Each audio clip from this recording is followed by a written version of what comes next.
Peace, family. Welcome back to Travel Well Live, your weekly chat with an expat.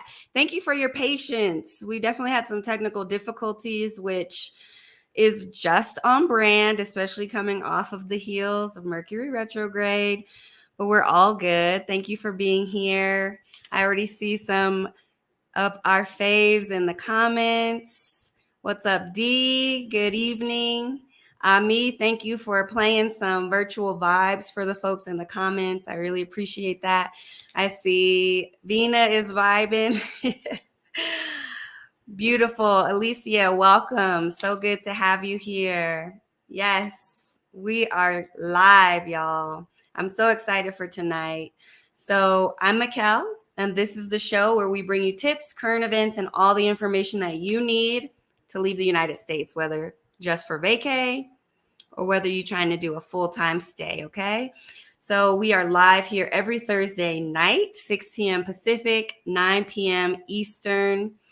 And if y'all want to stay connected outside of the YouTube space, go ahead, get your phones out, follow me on Instagram, _Mikkel_.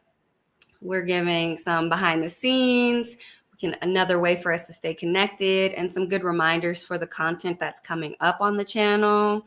So I look forward to connecting with y'all in a different way. Now, I know many of y'all are out there thinking about different ways to support your move abroad. Have you ever considered going to school abroad? It may not be for everyone, but tonight we have a special guest who made a life-changing decision about 20 years ago to go to medical school abroad, and he's been living abroad ever since. He has had a long history of being in different countries, and he'll be sharing his story with us tonight. So I know I am very excited, and I hope y'all are ready. So let's get into it.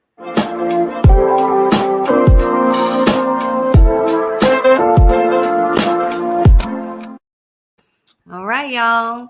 We are back at it. So tonight we have Dr. Yasapa joining us. He is a medical doctor who made a decision to go to school abroad almost 20 years ago. Since then, Yasapa's lived in several different countries, including Vietnam. He's now living in Mexico, and he has started his own business and online school to sustain his life abroad.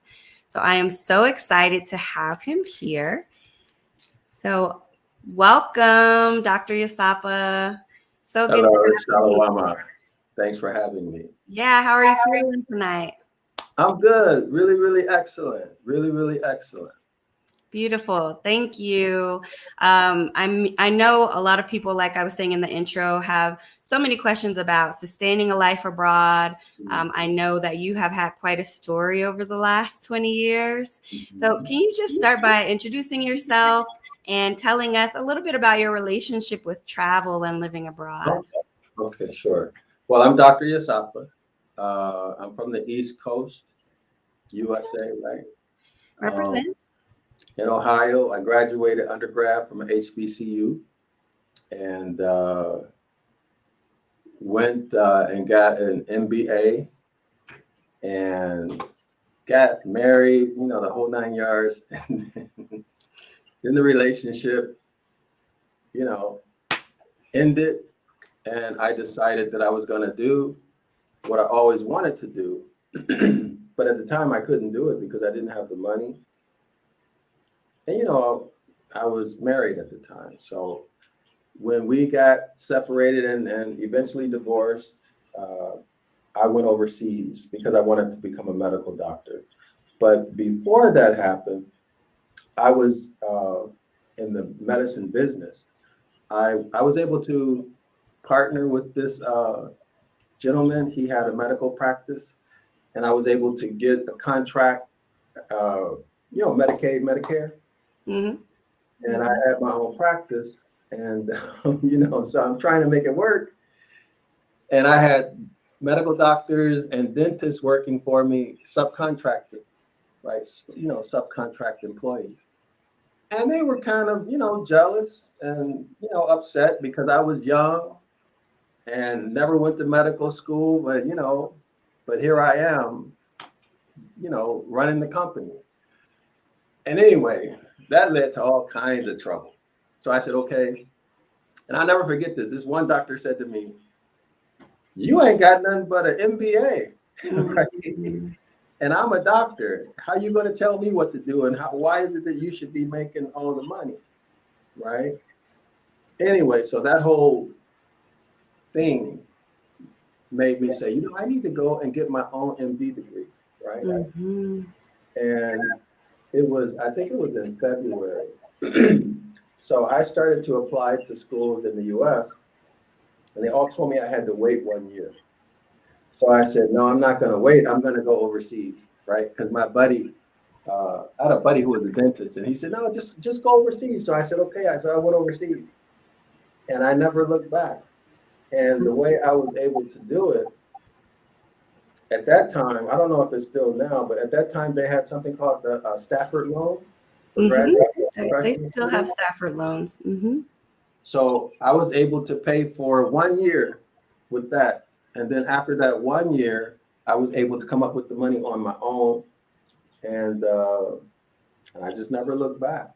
Mm-hmm. And where'd you end up going? Where was your medical school? Initially in Poland. Poland, yeah. The English, it was something like I was never in the military, but it was the Military Medical Academy in English. Okay. So I was able to go there. And but see, when I was in medical school, I did so much. Like I worked at Kaiser. I worked at these big corporations, taking time off in medical school, save enough money to pay for the next year of medical school. And how was I able to do that? I look back and it's, kind of amazing because I was working for like these big companies. Mm-hmm. And so I was able to finance it that way. And I don't know. I don't know. I can't explain it, but I always was able to get the money. I mean, it was a part of your path. And there's already some things that I think are really inspiring about what you're saying. One, I resonate, right? Like we've talked about this idea of being married, transitioning out of being married, like that decision on, coming to terms with being able to then pursue things that you've always wanted to pursue. So almost that serving as a little fire under the tail. You talked about the haters being mad because you didn't have an MD and you were making all the money. And this idea that you weren't going to let something like needing to wait a year to go to medical school stop you. So I'm hearing this idea of like you being on a path and continuing to pursue that path and not being dissuaded. Did you ever think you would end up in Poland of all places? And like, what was that experience like being here's a really weird thing. I remember being a little boy and being fascinated with certain countries. The community I grew up in, it was people from all over the world, right? And there were certain countries that I always wanted to go to. And I went to each one of those countries on my journey. That is so wild, So one was Poland, one was Philippines, one was Hungary. And of course, I was fascinated with Germany too. I went to all of them, and I didn't realize it until one day I was reflecting back. How all of these things that and Peru, I always wanted to go to beautiful. Peru. Yeah, I was fascinated with Peru, and also Mexico. I never imagined I would be in Mexico. Believe me, I never imagined I would go to Mexico, but here I am. Yeah, and how long have you been in Mexico? Maybe 4 months.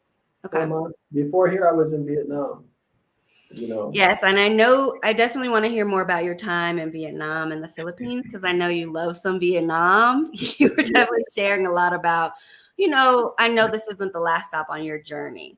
So it's really beautiful to see how that decision to go to school in Poland has completely shifted the trajectory of your life. What do you think it was that kept you from returning to the United States once you had made it abroad? Oh man, like after about 2 months in Poland, I felt so much relief. Like I didn't realize how much stress the U.S. puts on you, but being away and just feeling free, I don't know how to explain it. It's just all this weight lifted off of you, you know. And I'll never forget, we're walking down the street. I think it's called Piotrowski Street, like the main street in Łódź, Poland, where I was at.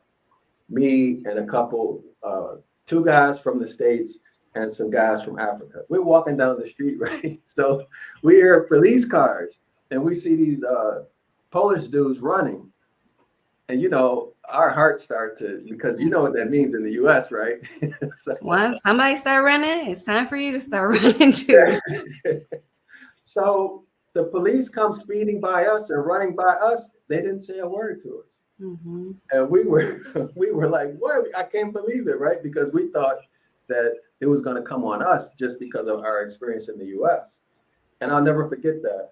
And, and then the more I stayed abroad, the more I realized, but even in like Europe, the European people are, their attitude is nothing compared to what it is in the US, in terms of the viciousness and the mean-spiritedness, Yeah, that's definitely a conversation that's been coming up a lot lately. This idea that, of course, anti-Black racism is all around the world, but there's something very different about the racism in the United States. Yeah.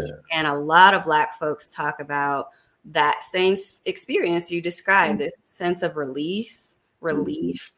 I know my anxiety's been a lot lower. Yeah. And I think when you name this interaction with the police, many people have, not saying that people haven't had challenging experiences with police, but I think many people have had that moment where you are in the same space with police officers in other countries and you notice very visibly your reaction, and then you understand that difference, like coming to terms with that. And I'm really, especially for you as a Black man, right? Like growing up in the United States and then having this experience overseas seems really valuable.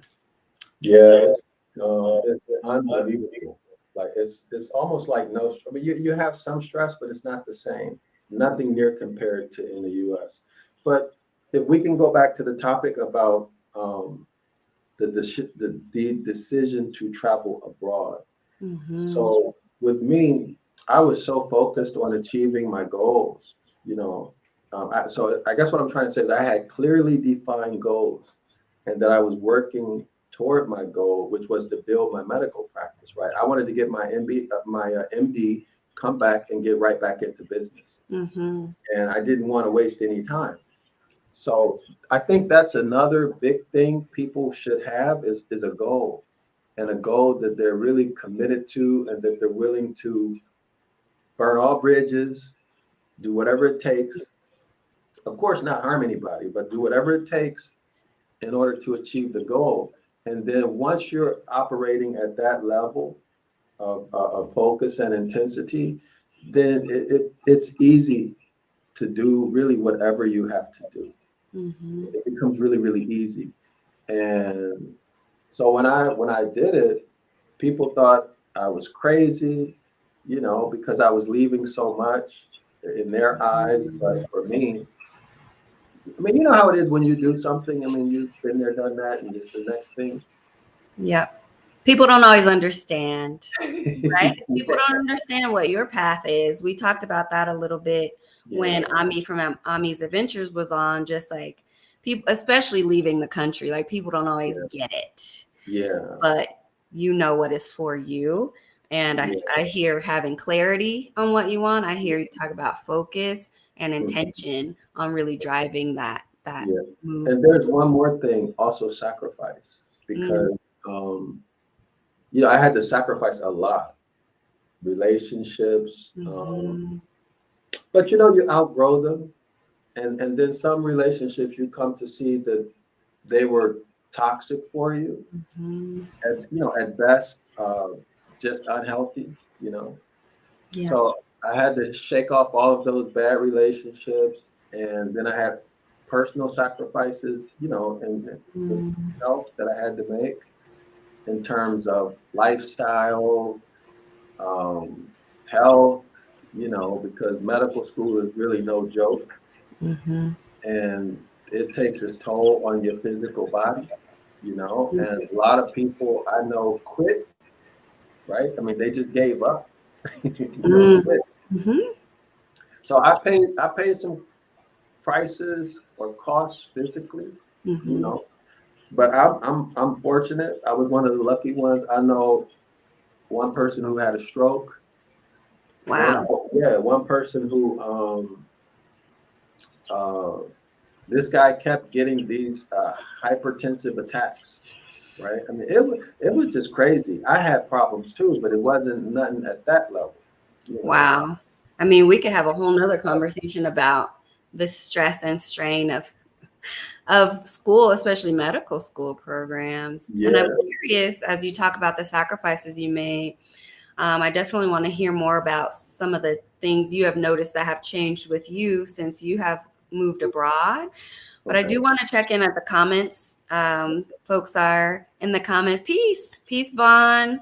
Welcome, Zori. Welcome, peace, family. Really, Peanut.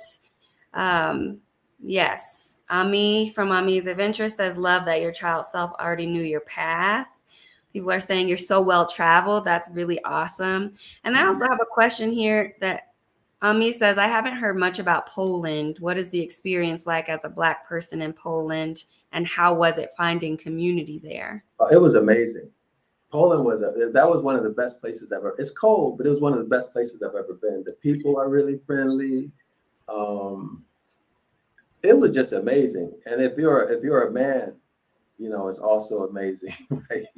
So maybe more so than I don't know. I'm a man, so Mm-hmm. I can only speak Mm-hmm. from my perspective. But I've met lots of people and their families. I think I had 2 girlfriends over there, right? Hey, don't be getting caught up on the live. Somebody like, I remember, Yeah. uh-huh. Here, check this story out, Miguel. Check this story out. So I had this one girl. We were close. We were actually maybe best friends, right? In the beginning, and then things kind of moved, and she didn't know no better. So she told her parents. She says, "Oh, he's this Black guy, right?" She's dating this Black guy, and her parents didn't like it, right? This is a funny story.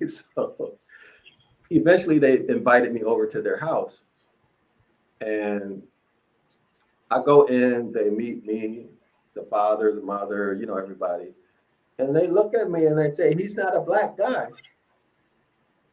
And I said, "I'm from the States, right?" Mm-hmm. They make a difference between us in the States and people from Africa. Mm. I thought that was very interesting. So do you feel like they were more welcoming when they knew that you were from the States? Yes, more welcoming, because then it wasn't an issue. Interesting. But isn't that interesting? And sometimes I wonder if that's because they know about the Moors, Mm-hmm. or is it because the whole indigenous thing, like Mm. we're indigenous Americans. Sometimes it's just American privilege too, I think, where they Maybe it may was that. distinguish, Maybe it was that. But they Yeah. made a difference, and it shocked me, right? It really, Mm-hmm. really shocked me. And then I met this other family. Or was it the same family? I don't remember. But the grandfather, right? He was in the war, and he was really old, But the man was. He always wanted to talk to me about how to make liquor, right? And how he Mm-hmm. used to make liquor during the war. I mean, it was completely unlike what I thought it would be before I went there. The people were so welcoming, so Mm-hmm. friendly. Another family, they invited me to their farm. And, Beautiful. I mean, it was really, really nice. And I met some skinheads, right? Okay. Yes. On the tram, they have these trains that run through the street. They call them trams. Mm-hmm. And so this is skinheads, right? So we get on the tram. And so one of them says Afrikaans out loud, right? And so we all look, and we're all above 6 feet, right? And so we look at him like, what's up, right? And so one of the guys comes and say, "Hey, come sit down with us and talk to us," right? So Not what you thought was gonna yeah, happen. it's not exactly, but they're skinheads, completely different from like in the U.S. Mm-hmm. That's what I'm trying to say. Yeah. How was, I hear you being invited to people's homes and kind of building community with folks from the States and elsewhere. Mm-hmm. Traveling primarily as solo, I think there's been a lot of conversation about being lonely versus being alone, right? And it sounds like you were surrounded by a lot of community. So, yeah, tell me a little bit about just being solo as you move around the world. You've been to quite a few places. Actually, I prefer to be solo, and let me tell you why. Okay, well, one, this is my experience, right? Mm-hmm. The male experience, the male American experience, being with other men. When you travel, there's a competition Mm-hmm. because as a man, you're like a rock star, especially our complexion, Mm-hmm. right? And reputation. You're an instant rock star, and many women want to be with you, and guys want to hang out with you. Um, but nobody has any money, and you're gonna pay for everything. but Interesting. but So you said you're tall too, right? yeah, oh So yeah, you were people were like, who is this person walking yeah, through the street? You were yeah. really No, vibing. that was in my day. Like right now, I finished and I look different. I did a 45-day fast. I think I finished it in October. I lost like 50 pounds. And then when I came here to Mexico, I was doing 2 days on, eat one day, don't eat 2 days. So I Mm-hmm. lost a lot of weight, right? So before, and I'll get back there, more muscular, Mm-hmm. I don't look, so it was much better, right? And so got a lot of attention. And so to travel with the man, it was Mm-hmm. all, or men, it was always problems. Like Mm-hmm. even when we used to like meet up at, like they call them resto bars Mm-hmm. in Philippines. You go to, you meet at the resto bar, and then it's a competition. It's a million women there, and the guys are competing with each. It's crazy, but Interesting. I mean, I hear a lot of perspectives from people who are female or assigned female at birth, traveling solo, and mhm, we don't often hear the solo male perspective. So yeah, this idea that obviously people perceive that you have more privileges as you move through the world, but you're naming something that I think is really important, which is like that idea of competition. yeah, And I'm interested to know if that's more so from other Americans or other places or just a masculine thing in general. But that could be a challenge for sure as you're trying to yeah, navigate your way yeah. safely. It's mostly American men. Okay. Like mostly I American. thought that, but I Yeah. wasn't sure. And then when you make plans, right? This is the other thing I learned. When you make plans with people, when you travel, people can easily meet somebody that they want to be with and cancel the plans that they have with you, Mm-hmm. right? And then, so I learned, okay, don't make plans, right? I mean, Mm-hmm. y'all hook up with people and be together and do whatever you can do together, like touring or whatever, but be willing to, part, uh, Mm-hmm. even if it's not formal, because I experienced that. Like you make plans to go to lunch, and when people are on vacation, they're trying to get the most out of their time, right? And I Yeah. understand that.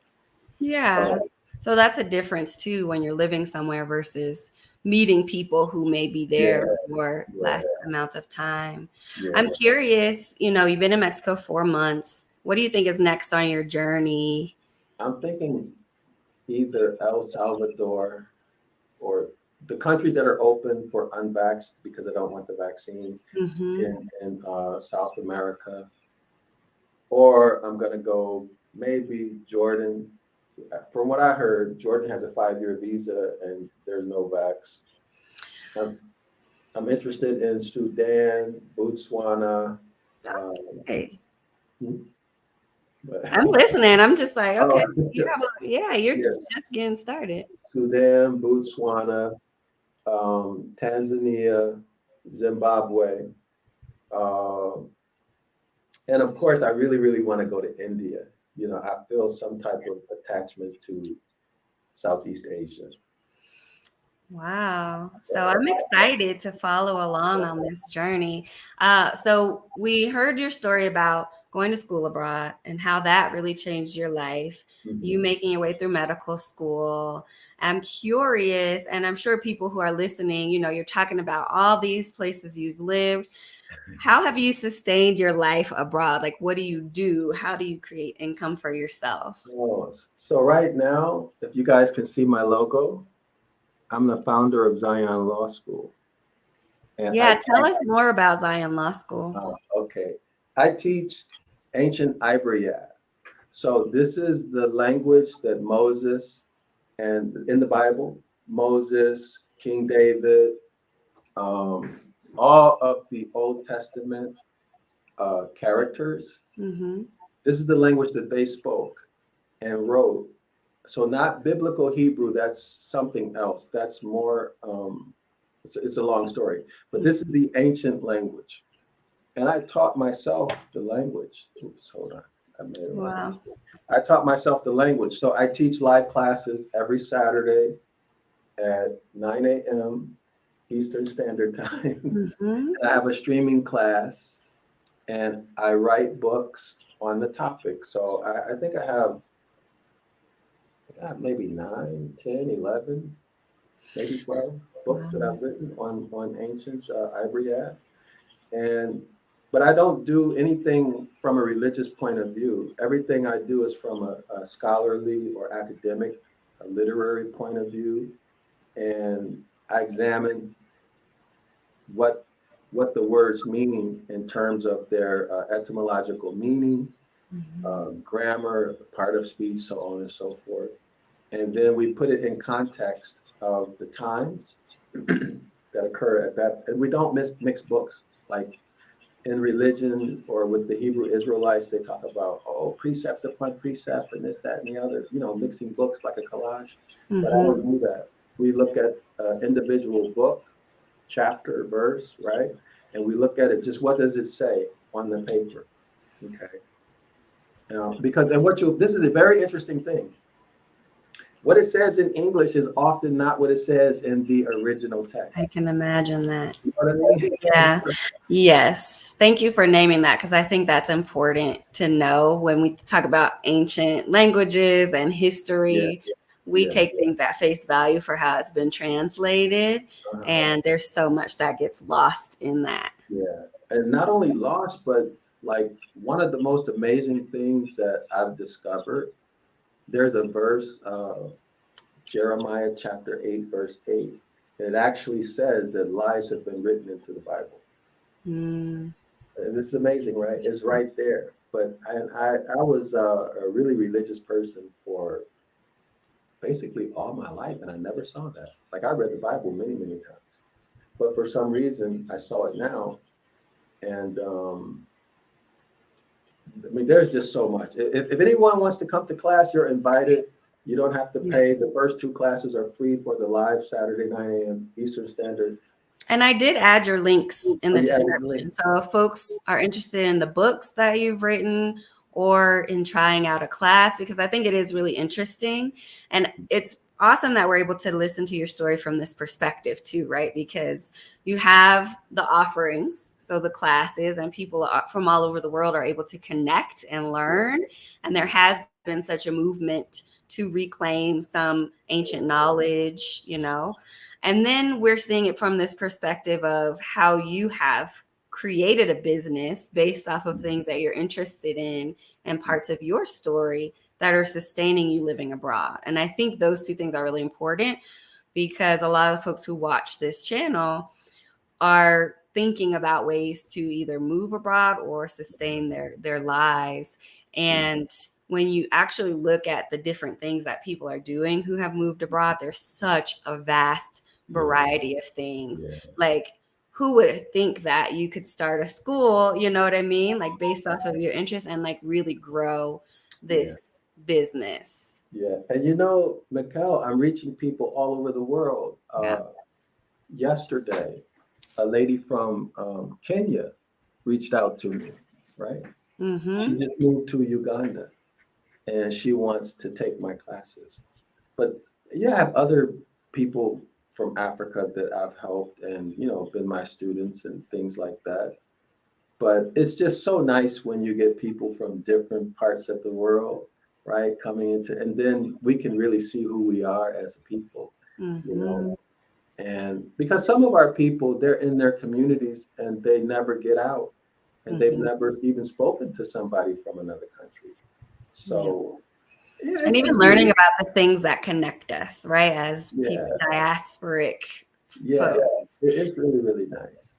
It's really, really nice. That was weird. It's like stage lights. Yeah. Wow. Thank you. And again, for folks that are interested, because I know when I first met you and learned about Zion Law School, there was a lot I didn't realize about, the language and just what you're doing. So if folks are interested, again, those links are below. So I definitely want you to be able to share more about how people can be in touch with you. I would also love some tips about your advice for people who want to go to school abroad. Let me check the comments real quick. So people, all right. Vaughn Powell is saying Jordan has a 5-year visa. That's great to know. So one thing that I want to share that we're going to be talking about soon on this channel are all the digital nomad or the visas. So that's some content to come because there are so many countries right now that are welcoming folks for 1 to 5 years. And I think it's important as we figure out what might be the best next move for people who are wanting to move abroad. So again, coming back to this idea of school, because that is a path for some people. Not everybody, it fits in with your life plans, but for some folks out there who are thinking about how they could potentially move abroad or ways to be supported in moving abroad, school can definitely. Can I add something to that? Sure. When I did mine, the U.S., whoever it was, whatever government entity, I don't remember, manages the Stafford Loan Program, maybe it's the U.S. Department of Education. They had a list of all the foreign schools that they offer that can offer the U.S. Stafford Loan. So if you want to get a list of schools by country, contact them, and it's probably on the internet by now. So that can accelerate your research. You can be country specific and all the schools. It'll save you a lot of time if you get a hold to that list. And I can grab that list. I'll look online. So if you're watching this on the replay, I'll add that to the description box below. Yeah, and add that list. And then the schools that you're interested in, just send them an email, right? Ask them to send you the requirements for whatever program you're interested in. Don't try to read all the websites. First, contact the schools that you're interested in. And then once you do all of that, then go back and backtrack, right? Because if you're trying to read about one school, it's going to take a lot of energy and time, So shoot because you can make one email and CC it to a bunch of different schools, right? Yeah. And then they start to reply. And while that's happening, you can research individual schools because most of these schools are time sensitive. You have to get in before maybe 2 weeks into the first semester, something. And if you miss it, you got to wait till next year. Right. Yeah, I think, you mentioned the Stafford loans. If you're pursuing particularly a PhD abroad, anywhere, definitely look for funding. There are tons of programs who are looking for people to do research at their institutions. So with PhD programs in particular, I'm going to say you should never pay for a PhD program because there are plenty of schools who have funding to support research in areas that you may want. So definitely think about that as well, because you could be getting your education covered as well as stipend, depending on the school, depending on your areas of research and what you're interested in. And your first semester, you can always live on campus. So it gives you time to find a house. And then some schools, they may even require you to live on campus for the first year, which is cool because it gives you time to learn the area. You're in a safe place. And by that time, you know, you're able to meet people who can help you find a decent apartment or something, you know. So it really works out. Yeah. If you do it that way. Yeah. And, you know, this conversation is important because I know when I was in school, when I was in undergrad, I did not think about going abroad, right? Like if I could go back, I ended up going to school in Louisiana, which I loved. But I didn't even think that was an option, you know, and I think things could have gone in a different trajectory had I even thought about that.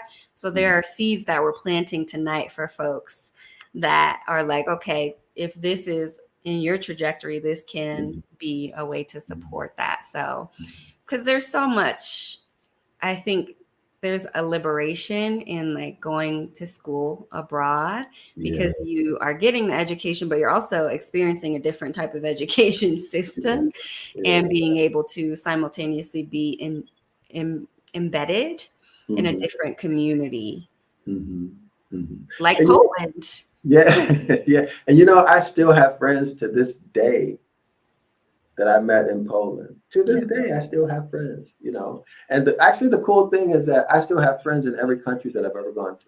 I love that. You know, so I love that. And you could never do that in the U.S. And then people like the foreigners who come into the U.S., they have a different attitude in the U.S. than if you meet them in their own country. That's what I've noticed. You know, like when foreigners come to the U.S., I haven't figured that out yet. Well, the U.S. has an energy Yeah. that can really just water down some things.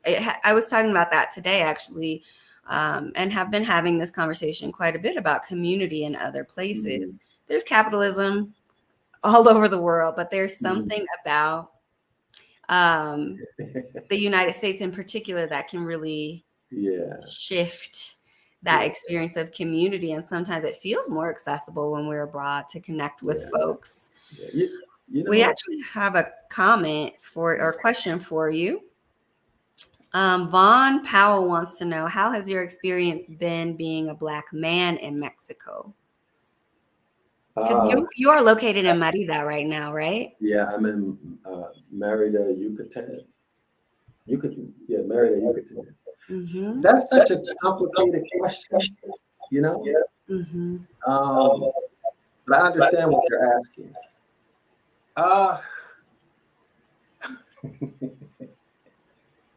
Let me just say this. Because I'm not really the extrovert type of person, it's a lot of what I experience might be because of me and not other people. Because I'm really not talking to a lot of people. My mind is, I'm in the creative phase. I've been in the creative phase for the past several years. Like I'm creating books and classes, and I'm not really interested in, you know, meeting other people. And I don't put a lot of time and effort into doing the things that you would have to do to, you know, meet other people. So I don't think I can really answer that question fairly, you know.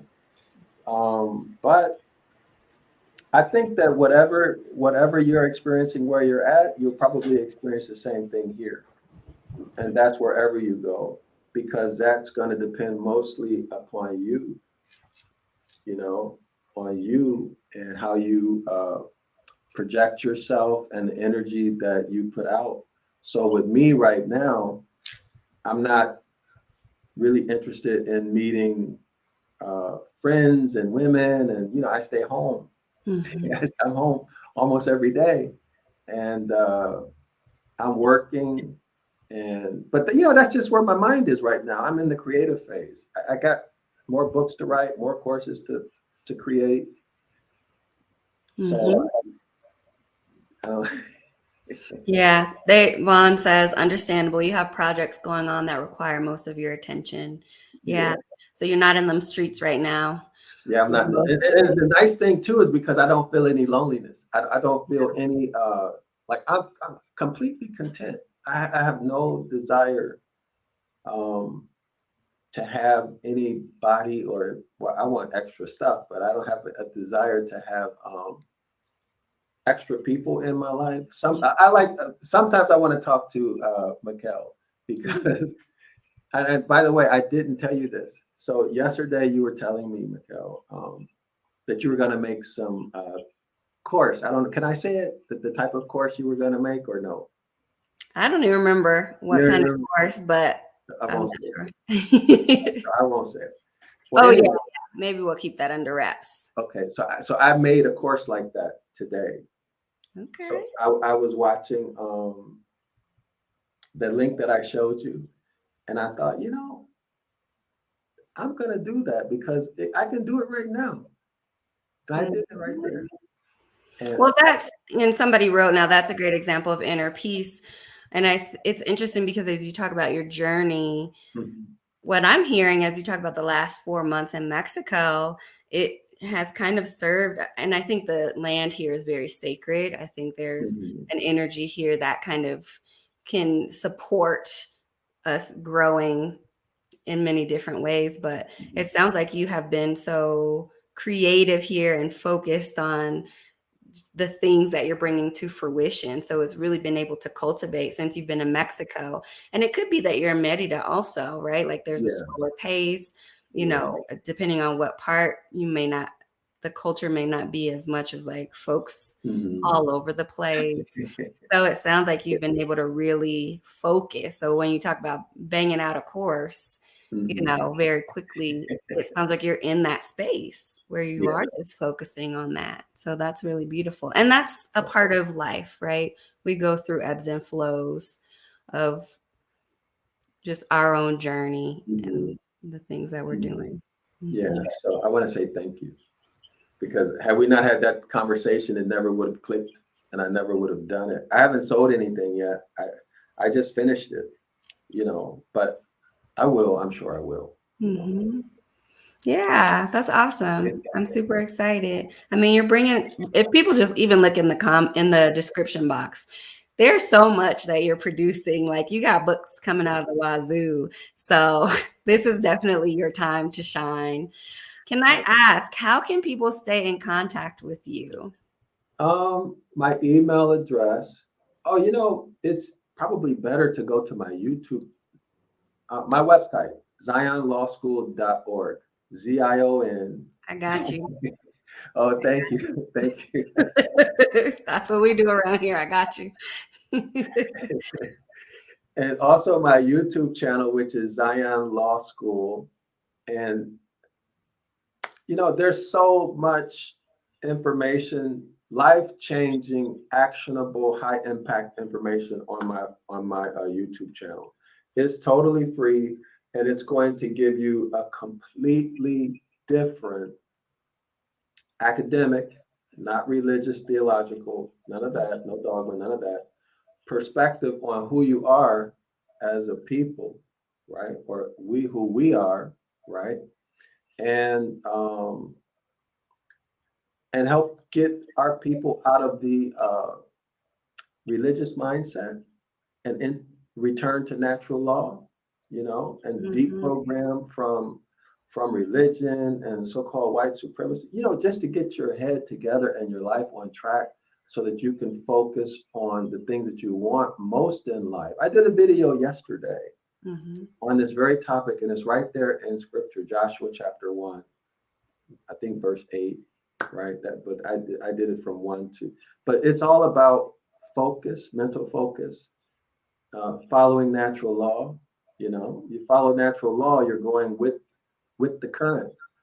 When you're into religion and dogma and all of the other stuff that's going on right now that our people have traditionally been involved in, you're going against the current, right? Against the current. So, for example, if you want to make a cell phone, you have to learn physics, right? Quantum mechanics, and then you can make a cell phone. You can even make an airplane, but you can't do that believing in some religion. You know, so that's the power.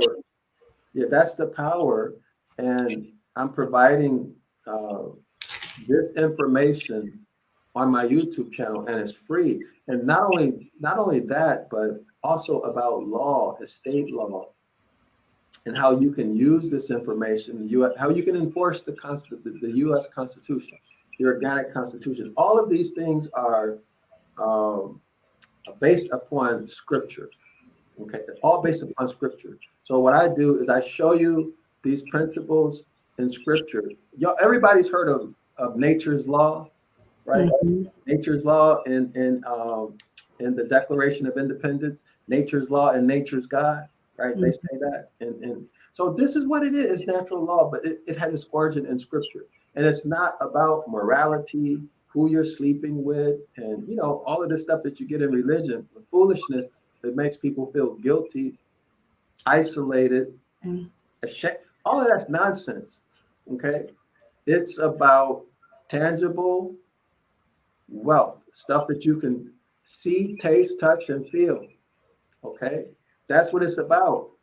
But we've been pushed into religion and these external deities begging somebody else to do something for us when we have the capacity to do it for ourselves. And this is what the Most High gave us. So this is what I'm. Wow. So you have a lot of information out there. Yes, for free that people can access to learn more. Because I imagine a lot of people who are watching right now, this is kind of blowing their minds and just a different way to look at history. Like you said, the history of our people. Yeah. So yeah, definitely connect zionlawschool.org if you're interested. Some of the many books below. Check out the website. You have a Patreon as well. Yeah. Beautiful. If y'all have any last comments or questions for Yasapa, please go ahead and drop those in the chat before we close. One more tip.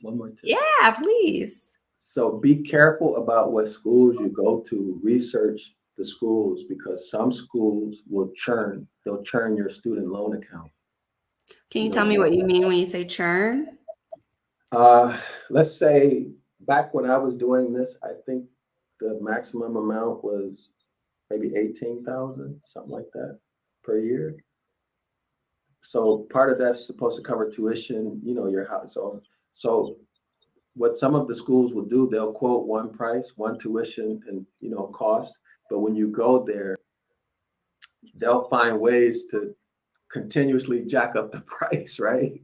Mm-hmm. And then you have nothing, right? You'll be eating soy sauce and rice every day.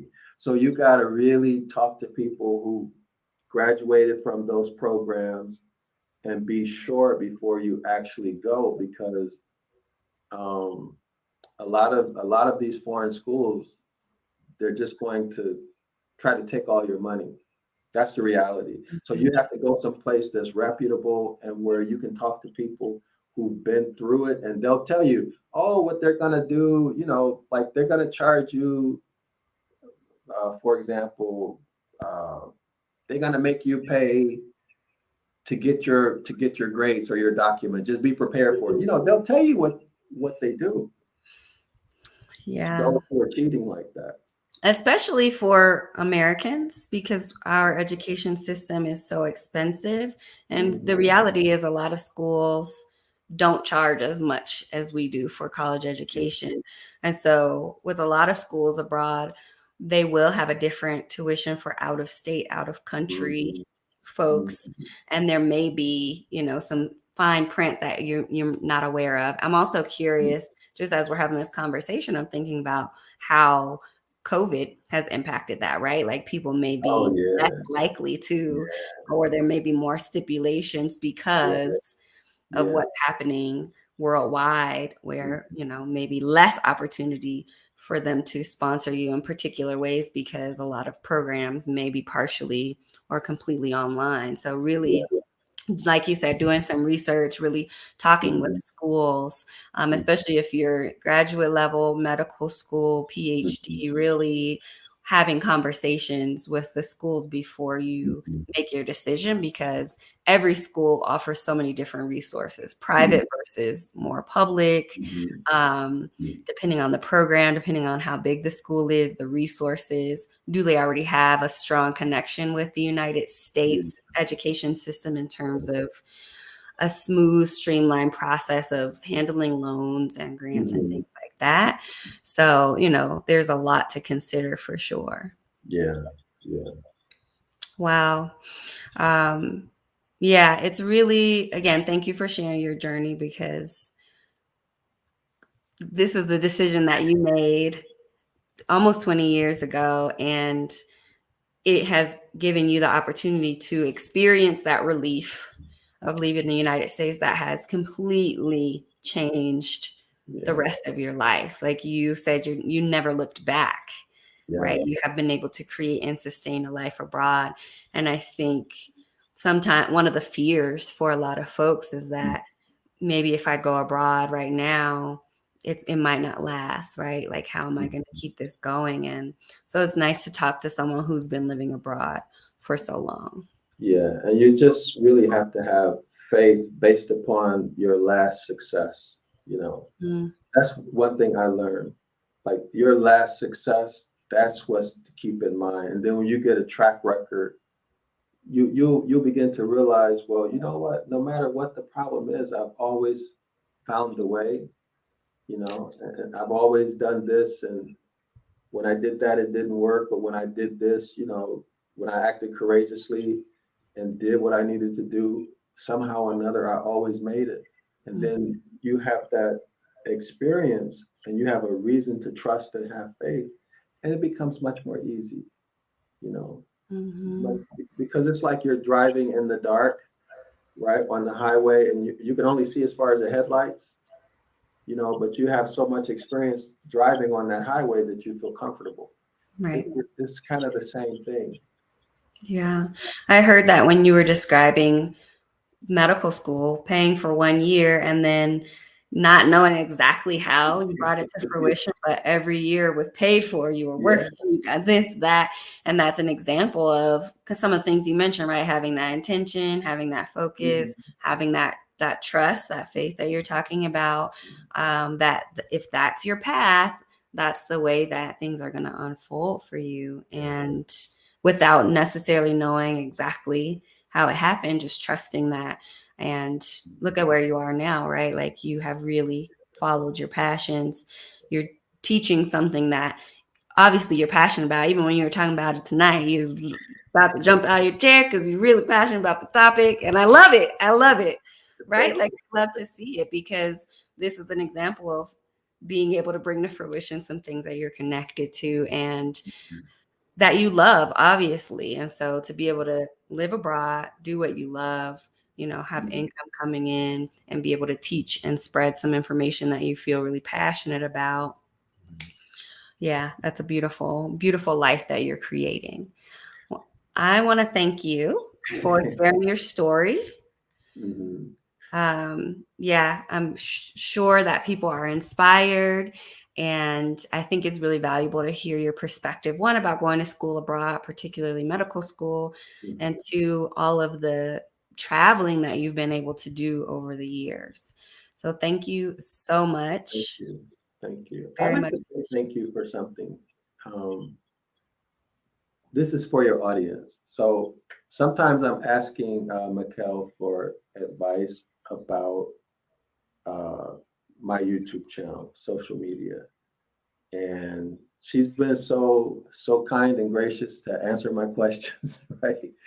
And talk to me about some things that's really been helpful. One of the things that I don't have is someone to like talk to, who can help me with the things that I need help with. And you have been willing to do that for me, when I reached out to you. So I really, really appreciate that so much. And I'm sure that if anybody out here wants to get their YouTube channel going or a presence, I'm sure you'd be willing to help them, or to, as a counsel. I don't know how to put it in words, but you know what I'm saying, because you're really good. You're really, really good. You should. I appreciate it. I definitely want to see us thrive in the YouTube space, like Black Yeah, YouTube creators for sure.